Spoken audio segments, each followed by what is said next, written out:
and welcome into Making Sense. You know, this is November 2017. Just a year ago, we had a very historic election and Donald Trump became president. People were kind of concerned about what's going to happen from a financial perspective. Well, a year later, we want to kind of take a look at the Trump effect. And to do that, we brought in the expert in the field, Brandt McDonald, the proprietor of McDonald Hagen Wealth Management. Right. And you yourself have been in the wealth management business 28 years. That's correct. Started when you were about 8 years old. That's right. I get that a lot. You still look like a young kid. That's funny. And then they say, hey, I don't know if I can trust you. You still no. First thing they told me when I got in the business, wear some glasses. You know. That's right. Give yourself a little age. That's right. That's right. Well, it's been a year, and you know, it's a funny story, Brandt, because we had you on, I think probably right after the election or right around the election time, and you know, you're saying, I think it's going to be a positive move. Yeah, you know, when we started looking at the platform, what he was promising, yes. and we started to realize that if this really starts to sort of make its way into the market and they digest this and the potential for real reality of some of these promises, you know, actually happening, it could be very bullish for markets, for financial assets, even real estate. And you're right. I mean, it's been a year, and it seems almost incredible. Yes. You know, time is flying by. But you know, I like it when I talk with clients. This is how I like to sort of frame it up, because if you think about it, from the time we had the financial crisis, the only game in town was the Federal Reserve, and they control monetary policy. And throughout the you know, from I would say 2010 through 2013, 14. They created $4.5 trillion in brand new cash out of thin air. Yes. Let me give you some perspective on that. We had at that time roughly around a $20 trillion economy. That's 25% just about of the size of the U.S. economy. And of course, we all know how they dropped rates to zero. Yes. The zero interest rate policy. When they stopped that third round of QE, we basically flatlined. We looked at the S&P 500 for 2 years, and it was stuck in this trading channel.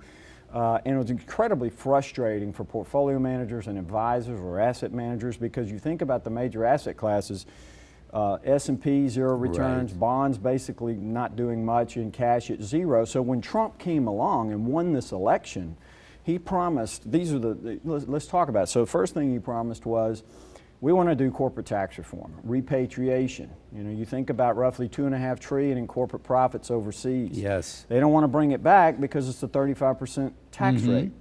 So he felt like if he could get this corporate tax deal done, you bring back maybe $2 trillion. There's $2 trillion in brand new cash coming in U.S. domestic. Then he espoused a $1 trillion infrastructure plan, which, by the way, Schumer was really supportive of, and he wants that deal, so does Trump. But that's $1 trillion. And then you think about Dodd-Frank reform, or reform for the banks, that would free up, by most estimates, most economists estimate, roughly around $2 trillion in bank capital that could come off the balance sheets of these banks and begin to make its way back into the private sector, either through corporate loans, business loans, or stock buybacks, dividend increases, a number of different ways that you can use that capital a little bit better than the way it's been used. So when you add it all up, you're looking at about another $4 to $5 trillion. That's why we saw that. Yeah. That's exactly right. Yeah. That's why we saw the market basically go vertical for the 12 months since Trump was elected, because the market is a great discounter of information and a discounter of what it sees coming. We've had a little bit of a, you know, sort of fits along the way because of hiccups. Because of the Affordable Care Act. Right. The GOP led with that, which was a real disaster. We've seen that.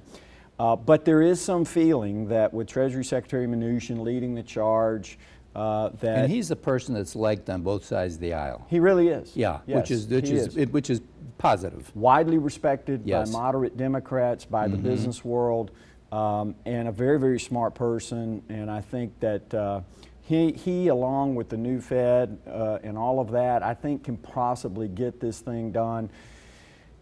At the time of this taping of this show, it still remains to be seen whether that tax reform gets done.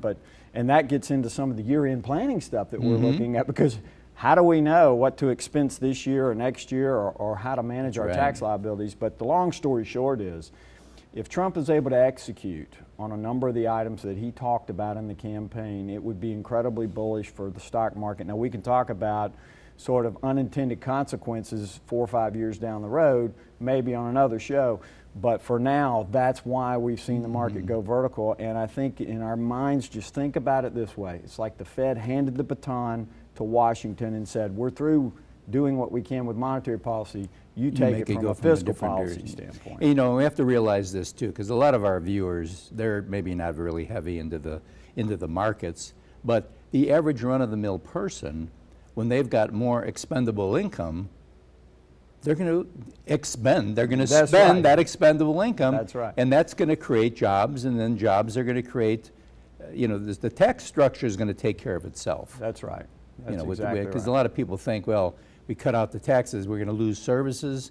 But when you have people spending, obviously it floats and it goes higher. Yeah, it's the whole. Yeah, that's right, and it's the whole debate between trickle down or supply side versus, you know, the government wanting to, you know, take control of that capital. And most studies and research have shown that yes, if you stop penalizing the private sector and the big hand of government doesn't scoop capital out of a free market system and leaves it in that free market system, that capital typically finds its way to its highest and best use in a much more efficient way. Great. So. Well, Brent, we're going to get you to come back in the beginning of December because we want to let our viewers know a little bit about things they need to do for the end of the year to make sure they're in a good position. And just remember this, if you need any special information, it's McDonald Hagen Wealth Management. You can call me at my office. I can get you in touch with them, and we'll be back right after this.